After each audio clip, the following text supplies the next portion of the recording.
We have Cake's Rage Crew going to be taking on Fortune Bakery. We are now at the blind band stage, so let's go ahead and take a look. As you can see, the blind band still taking place. In fact, there we go. And sure enough, we have our answer. Monkey King and Ophelia going to be blind banned here by Cake's Rage Crew.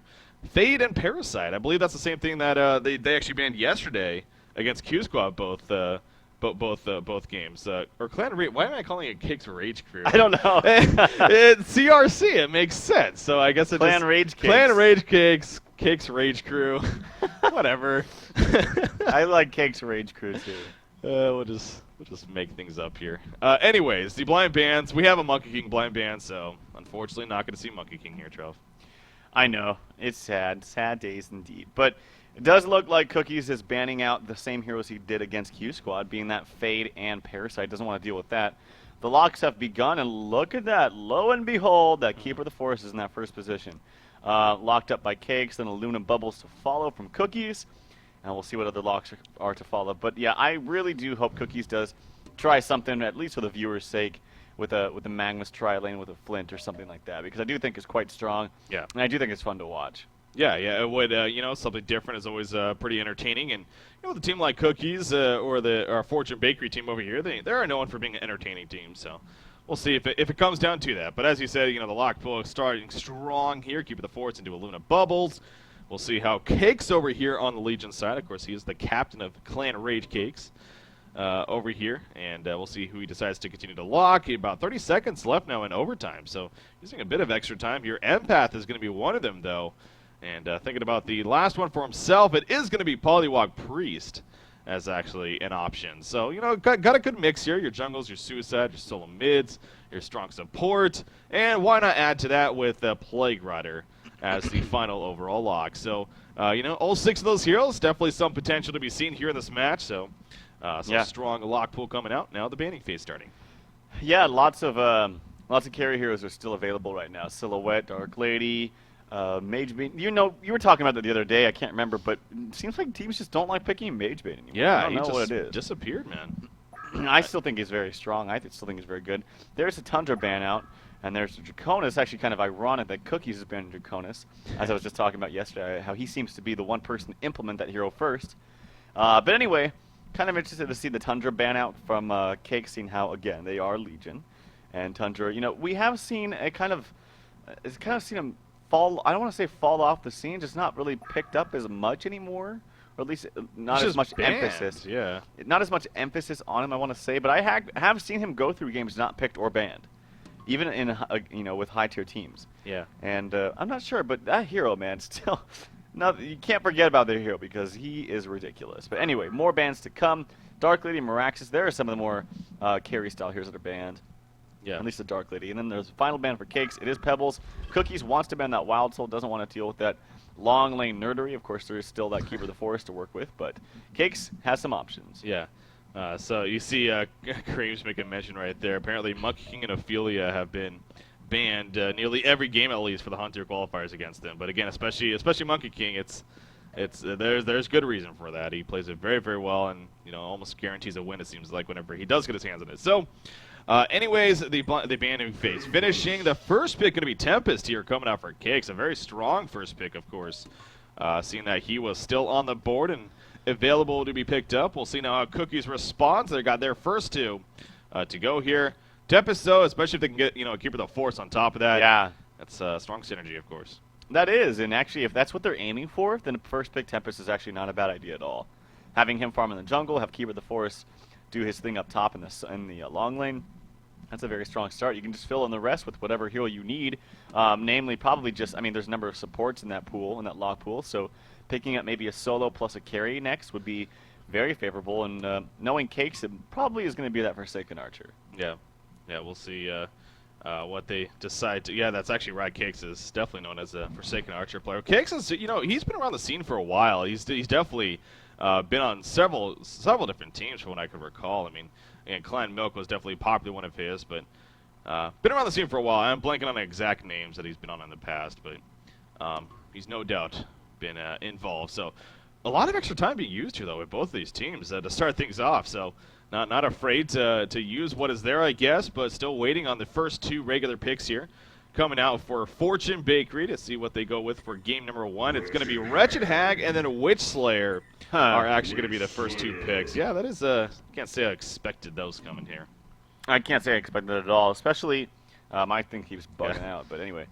Especially when you have a Tempest already on the board, and that Keeper of the Forest who is in the lock pool, and since that Cake's Rage, what did you call it? Clan Rage Cakes Rage Crew. Are probably going to pick him up. That's a lot of push, and Witch Slayer is not good against push. And there's that Forsaken Archer, as I suspected, plus support, so they go with a support route other than something like a solo mid, because maybe they think Bubbles can solo mid, or Luna can solo mid, if, of course, this is assuming, or even Poly, actually, assuming that Keeper of the Forest does go in that long lane, which would be very effective. If they went something like Keeper of the Forest and a Poly, that's so much push, and you have the hard carry potential from Forsaken Archer as well. So already shaping up for a great lineup on Legion now. Hellborn, little kind of questionable things already. When you pick Wretched Hag and Witch Slayer, I'm never a big fan of Witch Slayer support unless he's in the short lane. It can be done in the short lane. And I will say that Witch Slayer is a support, if he's played correctly, scales very well to the late game. If you get a portal key up on him, even as a support, he still just does so much for your team. Oh yeah, you know, going into the late game stage, sure, if he only has a portal key, it allows him to initiate and use the graveyard stun, use the hex, but look at that. Flint Beastwood is going to be picked up here from Fortune Bakery, so sure enough, as you're kind of hinting at in the previous series and going back at today before today's series, possible we could see a tri-lane flick coming out here. Keeper of the Forest is going to be the first pick out of the lock pool, so I keep looking at Clan Rage Cake's lineup though, and damn, that really is going to be a strong lineup, especially like you said. Hell, Polywog, Bubbles, Aluna even, I mean, really any of those 3, they're going to have a strong presence in this game, so this, obviously, though, with Fortune Bakery, they're running something different, but at least according to you, it seems like it can work out. So we'll see how they finish off here. No, I don't. Okay. The fact that they have a Witch Slayer just kind of throws it off for me. I don't like Witch Slayer. This kind of thing, only, in my opinion, only works when you have a strong point stun, or someone that's like right in your face, and there's no better hero in the game than Magmus. So say if you're running a Flint tri-lane with a Luna plus, if they, in this case, let's say they want to go Empath. They don't really have any gotcha potential. They're all ranged heroes, and that's all fine and dandy, but they have no gotcha. Like, they have no one to really kind of initiate that stun and get right in your face. I mean, Luna's stun is far away, but it was ranged, but it stuns for 1 second. It hardly can keep someone in place long enough to get them down. So I like Flint. I think he actually has a place in the scene if played in the right setup, but I just don't think this is the right setup. We'll have to wait and see. I just think they're way too... I mean, look at that Hellborn team. They're so squishy. Yeah. They get a portal key up on Keeper of the Forest and Tempest, they're all going to die. And again, that even goes back to this... Yeah, this Legion side. You talk about one side, you know, having some question marks. You look at Clan Rage Cakes, and I don't... This is just a pure strong... This is a strong lineup, man. I mean, you got Forsaken really and Glacius Lang. You got Tempest Jungle. You have Keeper Suicide. You have Polywog Pre-Solo Mid. You got an amazing lane presence. You have a great early, mid, and even late game potential. They did a fine job. You got to give credit to Cakes here for picking a very, very, very solid lineup, no doubt, when it comes down to it. So we'll see if Fortune Bakery, you know, with a little unique twist to themselves, is able to pull through. Are they going to be running? It looks like they are going to be running a Witch Slayer support, or I guess you can't be certain about that, but I believe with the item pickups, it is going to be a Witch Slayer solo, actually. Yep. And then, yeah, the Aluna Empath Flint Beastwood are going to be that tri-lane makeup. You see down here, they are going to run into the Forsaken Archer, actually. But Cake's playing Forsaken Archer. He's going to be just fine as he gets far away enough. But so yeah, we are going to see that solo Witch Slayer, Wretched Hag, or not Suicide, but solo herself on top, most likely. So now that we kind of see how lanes are making about, I mean, does it change anything for you, or are you still a little bit... I mean, certain? Fortune Bakery is laning this correctly. I would say that if Cakes ran that dual lane mid and decided to go Poly short lane, yes, I mean, Poly would suffer. Whoever's going to go in the short lane against the tri lane is going to suffer.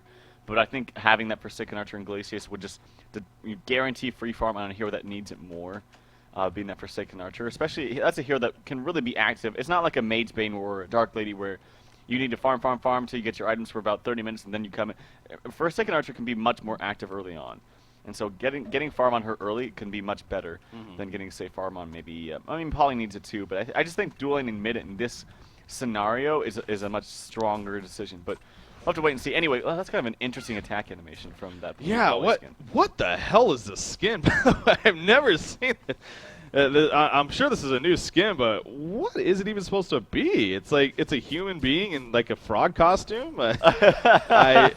I don't know. I am very confused right now. I don't know the backstory myself on it, but interesting stuff. All right, I'm curious to see what the wards look like in the tongue tat and all the animations actually that came out of the skin, but.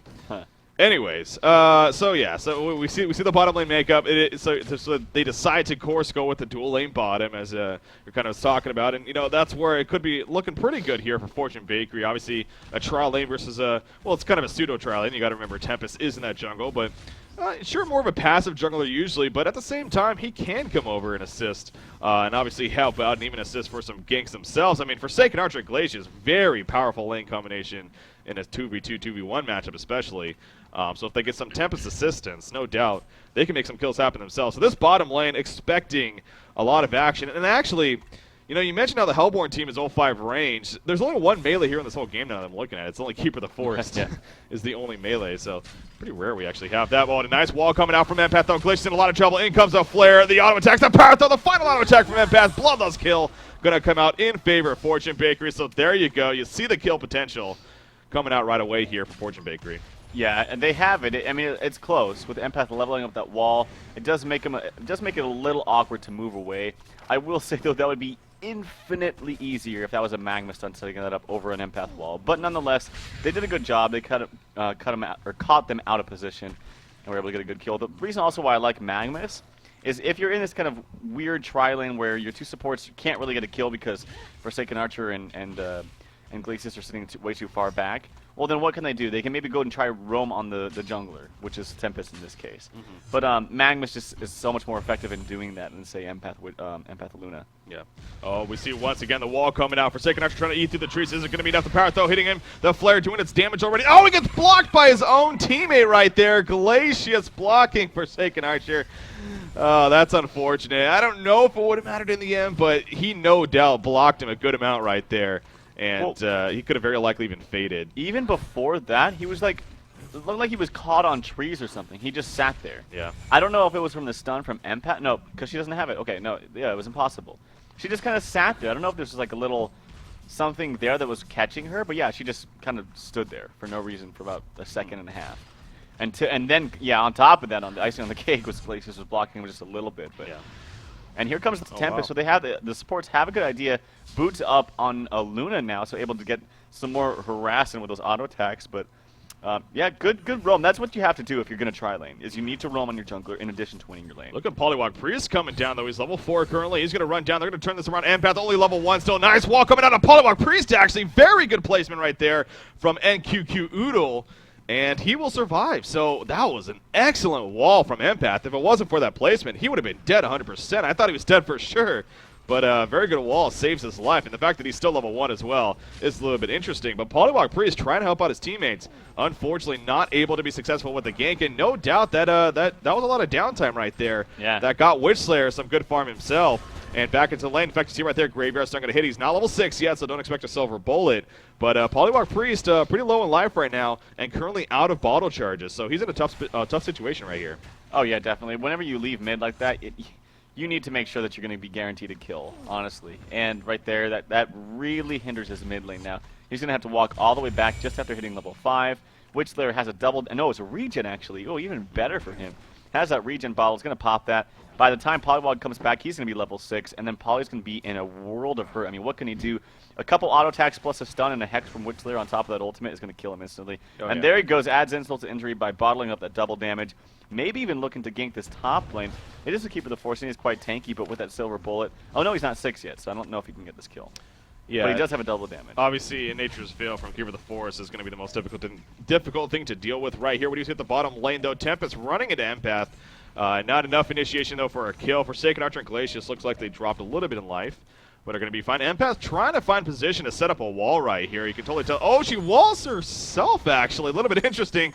I think she thought somebody was in there, but actually Aluna getting turned on. Actually, crippling volley will hit barely Aluna right there. The final auto attack not going to be enough, though. The stun happened, and Glacius not able to finish him off. Flint Beastwood going for the finish himself. He will do so. Glacius falls. Forsaken Archer running up, realizing the health potion going off right there, and now Forsaken Archer in a lot of trouble. The power throw to finish her off, and a double tap coming out for Cookies when it's all said and done. That was an interesting exchange right there between the two teams from the Empath wall initially to how it ended off. But, well, that was well played and obviously worked out very well for Fortune Bakery in the end. And now level 6 Witch Slayer.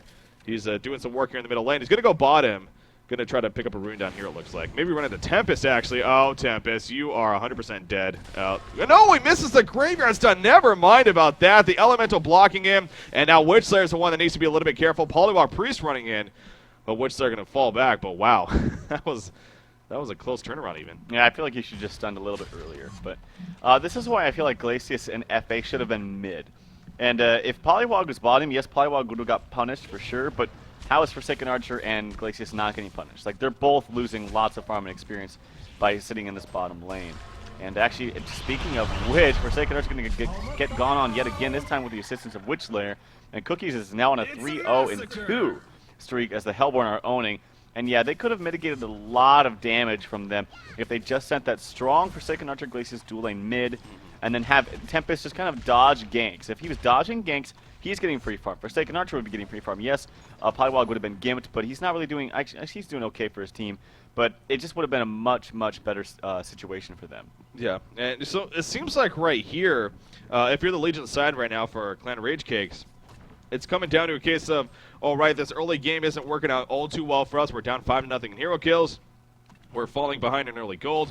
In fact, Polywog Priest running into a Luna right here. Ward Trap comes out, and there's the new Voodoo Wards from the Ultra Skin. So stunned by that. But anyways, it gets the kill onto a Luna. That's what matters. Well played by Distortion right there, catching Meisty out, who happened to be trying to roam around and set up a gank herself. So a free kill coming out. But as I was just about to talk about, if you're the Legion side, you still remember that you have a strong push team. You have a strong team in general when it comes to team fights. So, you know, you're falling behind early on. Sure, it sucks, but don't let that get to you too much because, you know, you start grouping up, making some things happen. This game can, by all means, start changing around quickly. But for Forsaken Archer, I mean, the fact that she's farming 95 gold per minute right now, not a good sign. Not a good sign at all. And that keeps going back to, you know, how you just keep stating. Really, that dual lane from the beginning might have made the most sense. But when it's all said and done, I mean, this is happening. So they're kind of just stuck with this now. But yeah, so I guess right here, the ultimate point I'm getting at, though, is, again, really start to take advantage of that push potential and try to work off of that, perhaps. Yeah, and they need to maybe get Keeper of the Force up in his house and get an ultimate off or something. But he's doing a good job up here against this wretched hag. And actually, it looks like we might have a fight of Bruin bottom here. Who is that? Empath gets maybe caught out of guards.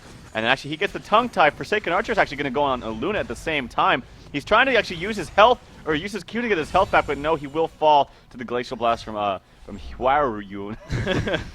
Actually, Flint running in way too deep. There's the Keep of the Force ultimate that they really definitely need. Silver Bullet coming out. Witch Slayer actually is in a lot of trouble now himself. He's going to run away. He might be fine. Actually, maybe do some hero blocking. There's a Glacial Blast from... Oh, he's going to do some body blocking, actually, with the trees. And he will fall with assistance from that volley from Forsaken Archer. Empath is here, but the wall's not going to really do that much. He actually might get gone on right here, but no. So a big turnaround fight. That's what I'm talking about. The Keeper of the Force ultimate just does so much damage in these team fights. Yeah, Keeper of the Force, it seems like he just came out of nowhere. I was so focused on, you know, the fights that were going on there, but all of a sudden a rune comes out, hits 3 heroes. It's like, oh, there you go. So right as you're right on cue. I mean, literally 10 seconds before that, you're just mentioning how Keeper of the Force, they could really start taking advantage of that root of his, and sure enough, they do so here at the bottom lane. So very good news coming out for our Legion team. And here we go. They are going to be grouped up down here. Keeper of the Force, of course, down here with them. He does have the Ring of Sorcery, as does Tempest. So they got a couple Ring of Sorceries now that they can work with. They are not going to push the tower, however. They decide it's not best to do it at least just yet. Polywog Priest Porch to the top lane is currently hiding behind the tree, maybe trying to catch Wretched Hag off guard right here. I don't know if that's going to work fully, though. She'll definitely need some help if she wants to guarantee this kill. Maybe not definitely, but it would be the safe route. We'll see if they get an opportunity. But in the middle lane, in the meantime, Graveyard Stun coming out from Witch Slayer on a Forsaken Archer and Tempest. Not going to be enough for a kill. However, Glacius still at the bottom lane really by himself. he ends up getting caught out by 3 heroes. So unfortunate, wrong place, wrong time type deal. But the middle lane is being pushed in. Not going to be a whole lot of push still. They'll have to start falling back quickly, it looks like. Yeah, and Haste is bottom. Witchler's going to happily bottle that up. Unfortunately, Keeper of the Force was not able to get that before him. That's a big deal. I mean, Haste about this time of the game is going to be really, really big for somebody. His ultimate is on cooldown for another 45 seconds or so not able to use that. But, of course, he does have that bottled up for another 2 minutes or so. Yeah, Wretched Hag is kind of still doing his thing. It's 316. Actually, top farm in the game. Cream is actually playing the Wretched Hag. But looks like we might have a fight brewing in mid. Witch Slayer in a lot of pressure. Witch Slayer barely going to survive though. Turns around with the root right there with the Great Rest up, but the root comes out for Keeper of the Forest. Tempest will fall before he can do anything. A great Bat Blast, by the way, coming out from Cranes that nearly hit every single hero, it looked like, and ends up setting up a turnaround kill on a Tempest. So that was minimal damage, man. I mean, it was a great root from Keeper. It seemed like the Legion team really could have took advantage of that, but their abilities were already used, and especially with Tempest falling right there, they just didn't have enough follow-up. So in the end, they were forced to fall back, and in the end, it's only a 1-for-1 exchange between the two teams. In the meantime, Flint Beastwood is continuing to farm this bottom lane, being played by Cookies here. Now, he's farming 300 gold per minute. He's 4-1-3 in hero kills, actually. That's a pretty impressive start for him. But his GPM is only 300. It seems like that it could even be a little bit higher, but the creep kills are, you know, they are down as a result of maybe just being so involved and how chaotic it's been down here. So that's why it's only sitting around 300 gold per minute, perhaps. So he's not taking off, but he is still higher than anyone on the Legion team right now. Yeah, I was going to mention that too. His CS seems to be a little bit low. Actually, Witchslayer gets caught out right here. The wards are down. Volley will fall as well. And that's a very fast kill onto GG Slayer, actually. I thought his name was GG Slayer. I thought it was too. But anyway, they have a ward of sight by themselves, too. Noodle and QQ Oodle actually placed one as well, but they have one of their own, able to spot out a very easy kill. They did use the wards, so they're not able to use those for like any kind of pushing or something. But Keeper of the Forest back up at the top lane. Root is on cooldown for another 35 seconds. And yeah, how about Cream's farming up on this Wretched Hag? 310 gold per minute. It is top in the game. And this is a player that we normally see play that support role. Yeah, he's playing a fantastic Wretched Hag right now. You see the Steam staff purchased, very likely going to turn into a Hellflower. First Arcana, of course, and eventually the Hellflower. Unless she's going the crazy Assassin's Shroud build, but something tells me not going to be that. So, but yeah, Creams is no doubt looking fantastic so far for a team. In fact, buys a bottle right there, so a silent bottle even. Wants to go ahead and pick that up even a little bit later on. We're 12.5 minutes in right now. You don't see it this late, but has a bottle being delivered, so figures he wants the regen. He's going to run into Keeper of the Forest once again right here. Keeper of the Forest applying some pressure with the minions. Not nearly enough damage, though. In fact, Keeper is the one who needs to be careful, as Wretched Hag no doubt has the burst potential over him. So he will start falling back, and that will be that. This has no doubt been a very chaotic game so far. It's 8-7 hero kills in favor of Fortune Bakery. But neither team is really taking off too much. I mean, again, it seemed like the Hellborn team, they had I think it was like a 5 or 6-0 hero kill lead to start, and things were looking good for them. But like I said, you look at the makeup, the team makeup especially, and the Legion team, they have a very strong team fight presence, and we saw that here at the bottom lane earlier with a great keeper route. So, you know, and again, it's not like Flint is taking off either. Despite his creep score is very low, actually. I mean, he's still only sitting at 49 creep kills. Now 13.5 minutes into the game, and that's pretty low. So, but his GPM 300 gold per minute. We'll see. What do you expect to see on Flint? Actually, it looks like he's got the Mighty Blade. So, would you agree with a Shrunken Head first item if that's what he goes for? Oh, we might actually see Glacius fall down here to the massive long-range nukes between Luna and Flint Beastwood, of course, and they're trying to maybe pursue this Forsaken Archer. Plotwalks here to assist. 4 heroes down here for Fortune Bakery, only 2 for Clan Rage Kicks, but Flint Beastwood, yeah, I think Shrunken Head is kind of a must. I think Shrunken Head plus Geometer's Bane is going to be a must to get out of the volley, to get out of the Keeper of the Forest ultimate. And the only problem with that is that Flint, I talked about this before, Flint's an awesome hero in the late game, but it's a matter of getting there. He farms rather slowly, and he needs a lot of items to be effective. It's not just like you get one item, you can do lots of damage. He needs, like, yeah. So, yeah, we'll have to see what his item build is and what the progression of that is. Yeah. Top tower push coming out from the Legion team, but middle tower also going down in favor of Fortune Bakery, and they get the bottom tower. In the meantime, though, a ward trap actually happening on a witch, so I don't even know if it's a ward trap, but hey, they got the kill. So a lot of things happening right there in just a matter of seconds. Even Keeper of the Forest going to continue to push, actually, here at the top side. Aluna's here, though, and of course, Aluna has some great creep clearing potential. She's just going to use that power throw and keep him pushed back. But in the middle lane in the meantime. 4 players here are here from the Legion side. Polywar Priestess wards are down, so won't be able to take advantage of that. Doesn't matter, though. This is such a strong pushing team overall with Forsaken, Tempest, Polywog, and Keeper. They don't need all their cooldowns, so they just easily push in that middle tower. And they are still down in overall gold, though. It's actually still a 1,500 gold lead in favor of Fortune Bakery. Yeah. Very slight, but still in the lead. And experience is practically identical. So this continues to be a fairly even game for the most part. Forsaken Archer, man, being played by Cakes here. As I said earlier, he was something like 95 gold per minute. It was just stupid low. But he's jumped up at least. He's now at 220. He's got a Steam Boost with Ring of the Teacher. And about 1,000 gold now saved up. So he is starting to recover, but at the same time, he is still a little bit behind here. We'll see how he progresses as the game advances on. Yeah, you really have to expect, though, even if they have a bad start, if it's Forsaken Archer, if it's Dark Lady, they have to find their way to recovery. Like, that's just the nature of playing a carry hero. You have to have someone help you out. You're going to have to ward for them. You have to give them all the help you need, but you have to have them recover. So it's only natural that happened. Now, I will say that Cookies has boosted up his DPM quite a lot. It's actually top in the game now over Russian Hag. Cream's playing that Russian Hag. Cookies 374 gold per minute now.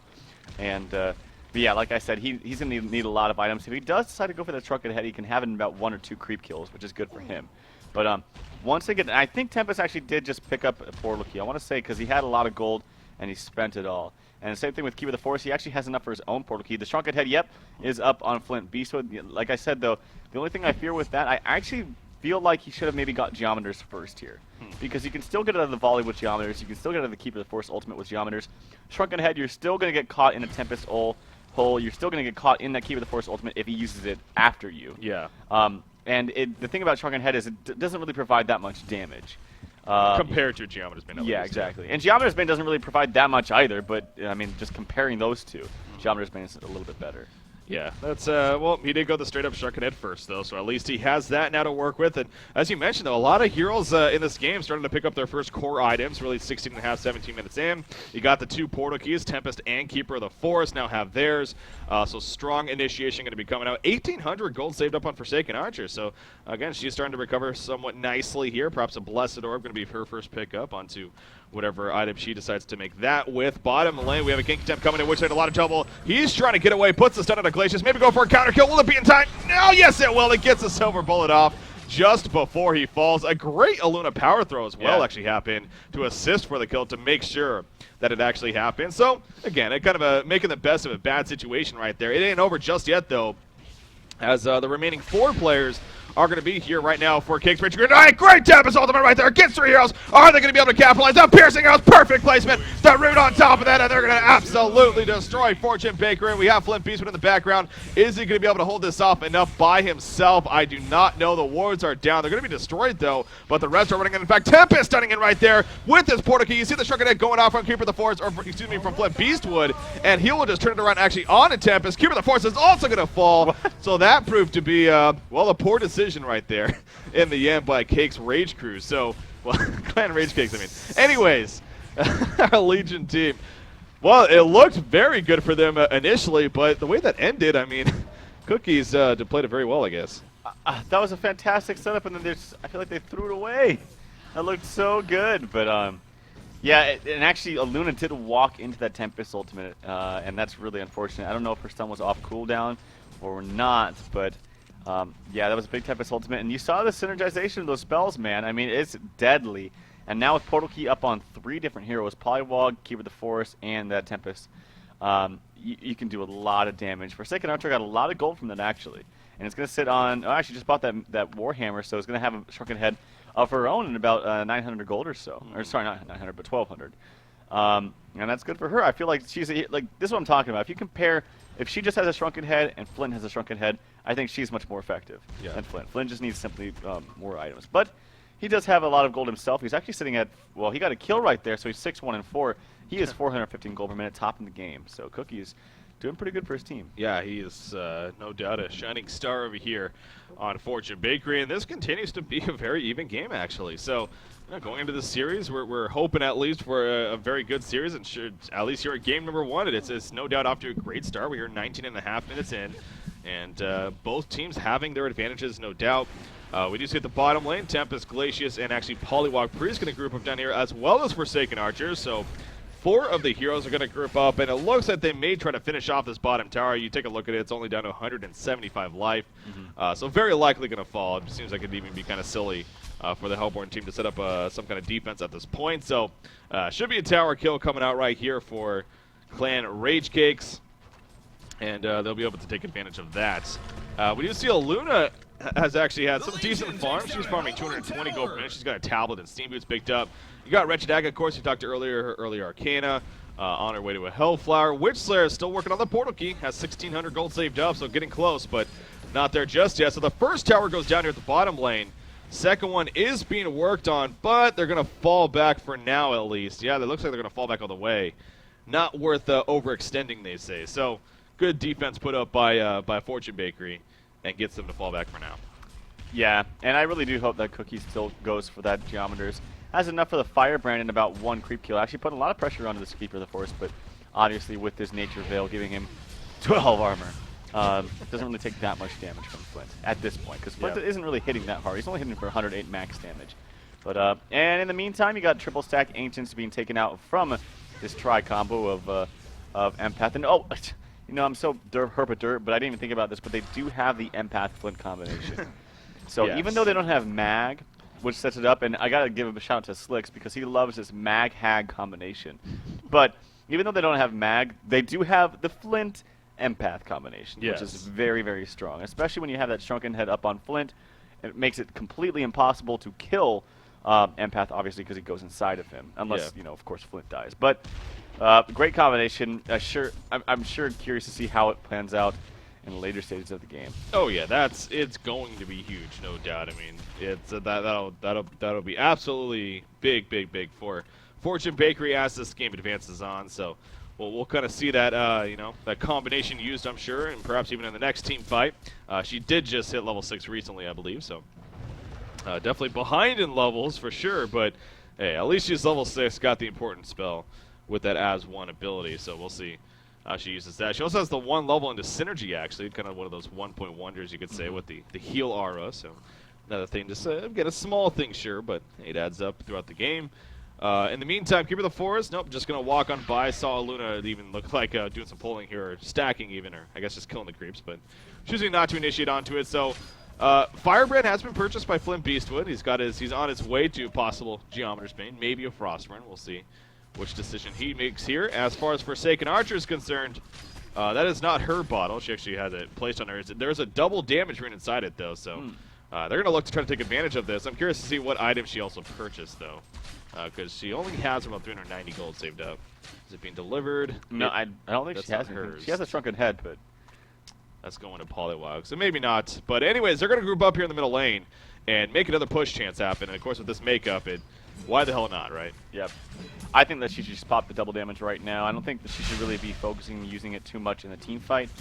Actually, that Flint, yeah, there she just pops it right now. That Flint Beast was whittling her down just a little bit with that ultimate, but I'm excited to see these ultimates come into play. Tempest sitting back there in the back lines with that invis up. Oh no, Tempest. Oh, the ultimate only catches Empath, actually. He gets tapped out, but in the meantime, Flint Beast, we're going to completely caught out. Will fall when it's all said and done. However, the Legion team not taking a lot of damage. Forsaken Archer falling back in time. Keeper of the Forest falls in the foreground. Right now, it's a 1-for-1 exchange. Tempest taking a lot of damage. Tempest falling back. Tempest will end up falling, though. Witchslayer jumps in the background, trying to land a Graveyard Stun. Not going to happen, though. The As-1 is used on Witchslayer. Because Flint Beastwood died so early is my guess, but when it's all said and done, yeah, somebody bought out. That was Keeper of the Forest, so he's now back into the fight. He did not even get his root off. Wow, that's actually pretty huge. But in the meantime, Witchslayer Portal King away, and that fight will end. So interesting. I mean, they got a good trap on Flint Beastwood, but the Tempest ultimate, unfortunately, he went for it all, and he almost got nothing as a result. Yeah, I mean, I give credit still to EveCat playing that because you have to try to find an opening and maybe do something. But Key of the Forest, there's just no explanation. You need to blink in. I think he blinked in and got stunned immediately, but it is the easiest. I was talking about this yesterday. It's the easiest ultimate in the world to use. You just go in and press R, and anything in the area will get hit. And it just simply needed to be cast that fight. And they would have, I think they would have rolled over them, especially with a very fast kill onto Flint Beastwood like that. Yeah, they were doing lots of damage. And but yeah, Hellflower is up onto Wretched Hag. I don't know if he had that last fight or not. Maybe he didn't, but either way, Wretched Hag is going to have a lot of farm, do a lot of damage now with that. But yeah, they just simply needed that Keeper of the Forest ultimate there. Yeah. Nothing enough said. Yeah, you're right. I mean, like I said, after the buyback, I was shocked to see that it was actually still off cooldown. He didn't even get it off that fight. And it seemed like that things were lining up for the Legion team to be able to just destroy that fight. But obviously, as we saw in the end result, I mean, even with a earlier on Flint Beast to a kill, they weren't able to make it happen. I'm sure Wretched Hag did her part. It seemed like she got another great bat blast off, so kind of forcing them back, and I'm sure Witchler did his part. So yeah, it's just overall just a good stand there coming out from Fortune Bakery, and keeping Team or Clan Rage Cakes from making a massive push right there. So not only do they kind of make an even team fight, but they save the tower as well. Yeah, that worked out very well for Fortune Bakery when it's all said and done. But like you say, you know, making sure at the very least to get that keeper root off is so important. So hopefully Resher next time can find that placement correctly and manage to get an ultimate off. Obviously sitting in a pause here now. We'll see if nothing too serious once again. But Flint Beastwood, he's got another 1,000 gold saved up since that death. So again, we'll see where he goes with that Firebrand. Forsaken Archer, still curious. Could have sworn she bought something else, but I guess not. At least for now, we'll see where she goes as well. I think with Witchslayer having that portal key up right now and the Hellflower up on Wretched Hag, okay, you obviously have to be scared of pickoffs because those two alone can pick off anybody. That being said, I think if they focus on just getting Tempest to Shrunken Head right now, that they'd be in a fantastic position. If Tempest was able to just jump in, use the Shrunken Head, and as long as he gets Flint, there's no one that can cancel that. Because obviously Flint can cancel that still with the what's that actually spell called? The Hollow Point Shells, yeah. And then there's nothing they can do about that. And on top of that, I think they need to actually have Keeper of the Force jump in first as well. I know it's a good idea of having Tempest jump in there, but simply put, they just need that Keeper of the Force to jump in there, displace or catch the team off guard, and then maybe have Tempest follow up either immediately or wait some time afterwards. But nonetheless, if Tempest gets that Shrunken Head, they'll be in a fine position. Obviously, they have tons of team fight. Those wards have actually been doing a lot of damage. I want to check the damage chart, see what he's at. Yeah, I suspect Polywog's right up there with Wretched Hag, 16%. Yeah. I just felt like he was doing a lot of damage with his spam and his wards. Yep, the numbers reflect that. Yeah, interesting damage chart. You got Tempest, Keeper, and Glacius, all that's 6% down there. Kind of even throughout. But yeah, so seeing him up there with Wretched Hag, of course, as the top hero damage dealers in the game right now. So it seems like, you know, Clan of Rage Cakes, they had an attempt right there. They tried to make a middle push, but unfortunately didn't work out for them. So, but you would hope that they wouldn't be discouraged from that, because again, as you were stating, it's just simply as simple as just getting a Keeper of the Force root off, having him jump in and getting a root off at least in a couple heroes, if not more, it could make the biggest difference in those fights. So, you know, still realizing that you have a very strong team fight setup, and taking advantage of that is very important. But for now, they're going to continue to farm back, it seems like, and at least work on Forsaken Archer, you know, getting another big item. But I don't know. I mean, what do you think about this? Do you think our Legion side should try to keep the pressure up continuously, or can they buy some time to farm like they are right here? Well, they could, like I said, they could either do two things. They could either push right away with their ultimates up and ready to go, or they just need to simply wait out for Tempest to get that Shrunken Head. Okay. And just stack everything for him, make sure that he gets all the farm in the world. And that, I think, might be the best thing. It seems like with the Hellflower and the Blink up on Witchslayer, that they can contest in these team fights. Even with the strong team fight abilities between Wretched Hag, Keeper of the Force, what have you, if they're able to get a very easy pick-off with, say, you know, Empath jumping into... He doesn't have to jump into Flint. He can jump into Wretched Hag, and Wretched Hag will do work with that Hellflower, so... but it does look like they are going to do the former. They're going to push up immediately with those ultimates up. You know, obviously, Keeper of the Forest can apply that Nature's Veil to a number of different targets. It's on Forsaken Archer right now with 21.6 armor, and then, of course, that regen as well. But, yeah, it looks like they're just going to try to do a little bit of pushing right now. Yeah, so... trying to keep taking advantage of their makeup. Port is coming in here from the Hellboard side. You see a random wall going out from Empath right there. There goes the jump. Forsaken Archer is going to get a jump right here. The Rick comes out. The great Tempest ultimate coming out right there from Eepcat. Here comes Forsaken Archer with the piercing arrows on the crippling volley. Bat Blast again. A great placement from Creams right there. But is it going to be enough? Flint Beastwood fighting them back now. He does have the ultimate up. He's going to use it right there on a Polywog Priest. Polywog Priest is dropping quickly. Crippling volley will hit Wretched Hag, but it won't matter. Wretched Hag hitting level 16 on top of that. And the Legion team is forced to fully retreat. There were no buybacks used right there. That was just simply a case of the Hellborn team lasting long enough and then fighting back. An empath, no doubt, being inside of Flint Beast would help. And again, a great blast from Wretched Hack, some great counter initiation going on. And I think it's safe to say our Hellborn team actually won that fight. Yeah, it is simply that Tempest doesn't have a shrunken head. Cream did a good job of canceling that with a Hellflower. It took him a little bit of time to realize that Tempest was actually ulting, but he did get it canceled, and it helped a lot. So if Tempest had that shrunken head right there, it would have made a huge difference. And also the fact that Flint was able to have the empath inside of him, dishing out a ton of damage. There was also one more thing I saw. Oh, yeah, it seems like they really like to do some body blocking on this team, but because I saw Tempest get severely blocked by Forsaken Archer as she was in range of that tower, with the tower beating on her like 8 auto attacks just in a row. Could not walk past Forsaken Archer to save her life, and as a result died. That's unfortunate. Yeah, that's definitely really unfortunate for them. But again, Fortune Bakery, they're playing it strong enough to actually come out on top of these team fights. So I'm sure they're happy for that. And obviously, as of right now, they have a 3,700 gold lead, 4,800 experience lead. It's still a very close game for sure. 29 minutes into the game here, but no doubt Fortune Bakery is starting to at least gain some momentum as this game progresses on. And Flint Beastwood, he is starting to get pretty scary. He's got that Geometer's Bane finish, has another 1,000 gold saved up. And again, especially with that empath, you've got to be really worried if you're Clan Rage Cakes over here, that he's going to become very difficult to deal with. So Storm Spirit actually just purchased on Meisty as well, playing this Aluna. So another item that they will be able to take advantage of course. And the other big thing, too, is, I mean, look at the levels starting to add up. Both Flint and Wretched Hag. You got Flint at level 17 now, as well as Wretched Hag, who also just hit level 17. No one on the Legion team is even 16 yet, so no level 3 ultimates over there. So that's a big deal, especially with Flint, man. That it's a 10-second cooldown now for 655 magic damage. Yep. That's absurd.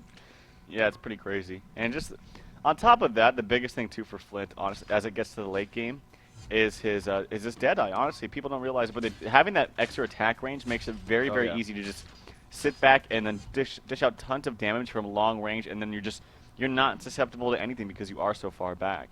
And of course, the Hollow Point shells is really good against, say, Tempest, who even if it has a shrunken head will still cancel it. I believe so. And it's kind of similar to a Savage Mace in that regard. But oh, here we go. It looks like they might. Oh, yeah, actually, they're setting up for a kill right there. Wretched Hag wanted to blink and get the Hellflower. They had Meisty on Aluna setting up that red throw, and there's a Wretched Hag picking up a shrunken head of her own, so going to have lots of utility, being able to get out of that cave with the Force Ultimate, maybe get out of that Forsaken Archer volley.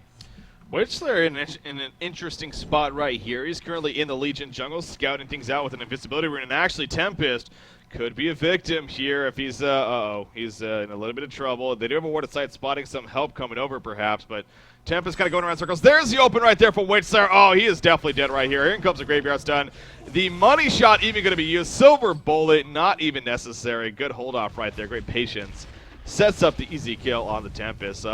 Obviously, as spectators, we saw that coming for a good 10 seconds plus, but just unfortunate for EveCat right there that just had absolutely no clue. That's obviously the power of rune control coming into play right there. So a great pickoff could lead to a counter push now in favor of the Hellborn team. They're going to group up here at the bottom lane, and this secondary tower at the bottom could very likely fall. We'll see if Clan Rage Cakes wants to defend it or not. Yeah, I'm not sure if they can really pick a fight right now without Tempest. They're kind of struggling in these fights even with Tempest, so I don't think fighting a 4v4 or 4v5 is really in the question right now. But Flint, did he have something delivered to him? I want to say he did. He has a Geometer's Bane. Yeah. He has a Shrunken Head. What is this? It's going to him. There's a Slayer, I think. Come on, stop. Yeah, come on. All right. There you go. Yeah, so it is the Slayer. So going for that Savage Mace. And that's awesome because it gives you a number of different ways to kind of stun somebody down, do extra damage. On top of that, Tempest Ultimate, maybe if it's channeling, cancel that. So, yeah, he is in a very, very good position. Yeah, well, as is Fortune Bakery, of course, as a result of that, we do see a vulnerability going off the Legion team. They want to try to make something happen, it looks like. At least deny this tower, and no, they won't even be successful with that. Cookies gets the last hit, and the Legion team is in full retreat mode now, as Cookies in the front lines is almost baiting them to jump on top of him. But, yeah, that was unfortunate right there, because it seemed like they had an easy deny attempt, but Flint Beast was able to get the last hit, and they're going to just fall back. Maybe even look to try Conqueror now. This is definitely getting to a point in that game where Conqueror could be appealing, especially for this Hellborn team. DD bottled up for Hag. If you have Flint with a DD plus empath, Yeah. oh my god, that's going to do so much damage. Yeah. Especially if he's able to finish that Savage Mace before it goes off. Yeah. I don't know if that's going to happen, but yeah, he's already dishing out so much. Now, Wretched Hag is in a little bit of trouble right here. There's a jump from Polymorph Priest. The War Trap comes out. In comes the follow-up. All 5 players are here, and Wretched Hag will get bursted down. So very good catch coming out from Clan Rage Cakes. And we'll see how they capitalize. Do they go for Conqueror? Do they go for a push? Some questions to be answered here. It looks like even they're a little bit undecided here as far as what they want to commit to. I mean, Wretched Egg is down for a minute pretty much. She cannot buy back, as we can see. Obviously, they're not fully aware of that, but she ain't coming back, and it looks like they're going to choose to push this middle lane. They have the numbers advantage. I don't see the Hellborn team defending this. Yeah, I definitely think they need to make... Oh, actually, Flint, oh my god, just 3-shotting, I think, onto that Glacius. Empath maybe trying to give him a little bit of speed boost to catch someone else, but... Well, okay, so never mind. There's Flint Empath. Yep. Yeah. I guess I underestimated the power of Flint Empath right there. I will say, I don't know. I still feel like the Legion team could have initiated right there and made something happen. With Wretched Hag dead, I mean, sure, Flint is a lot of damage, but Hag's a lot of their damage too. Yeah. Especially with those Bat Blasts and the AoE stance. And again, I think it comes down to Tempest not having a shrunken head. I mean, even if he jumps in, there's a number of ways to have it canceled. And right now, at this point, if you're going in, you're going to have to make sure you go on that Flint.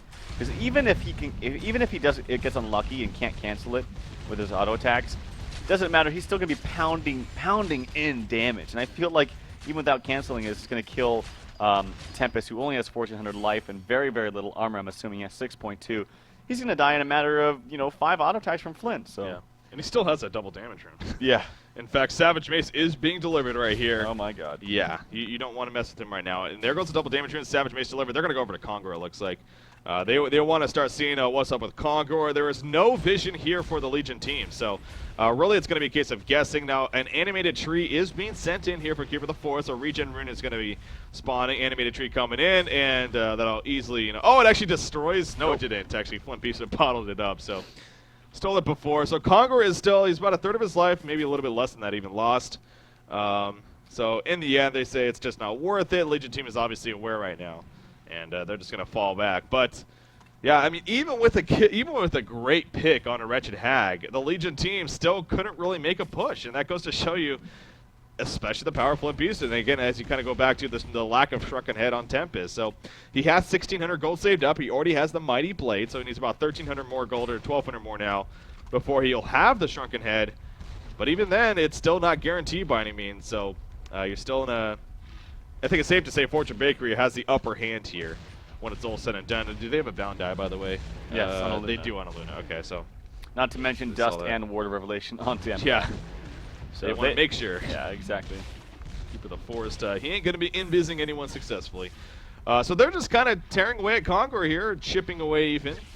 We're in the fighting game scene, so chipping away some damage here on a Conqueror. It's just below half-life now. Maybe really even at it. The Legion side, they're sitting nearby. They're obviously very aware that it's at least being somewhat attempted, but they're just waiting for the right opportunity. Now, I will say, and it makes sense, what Fortune Bakery is doing here. I mean, the last thing you want to do is fight in very close quarters, because that'll be big-time advantage for a Legion side. So it is a difficult situation that they're in as far as decision-making here. Oh, yeah. Yeah, even though they have lots of damage up on Flint, he can be bursted down. We saw what happened to Wretched Hag when she was caught up in the mid. And for that reason, they want to play a little bit safe. The game is not over just yet. You have so many strong teamfight abilities on the Legion team. They just really need a Shrunken Head on Tempest. He's actually quite close. So once they have that, they'll be good. Barrier Idol is finished up onto the Keeper of the Forest now, so that's really good for him. Cakes is up in the levels now, actually top for his team, level 17. Sitting at a comfortable 345 gold per minute, but it's not anything like Cookies at level 19, 510. So Cookies with that Savage Mace, oh god, that's so much damage. They're going back into Conqueror, and I think they're going to finish it. Yeah, they're going to get it this time. The Legion team is kind of heading over. Polymorph Priest is somewhat. No, yeah, it's going to happen. Flint will get the Token of Life.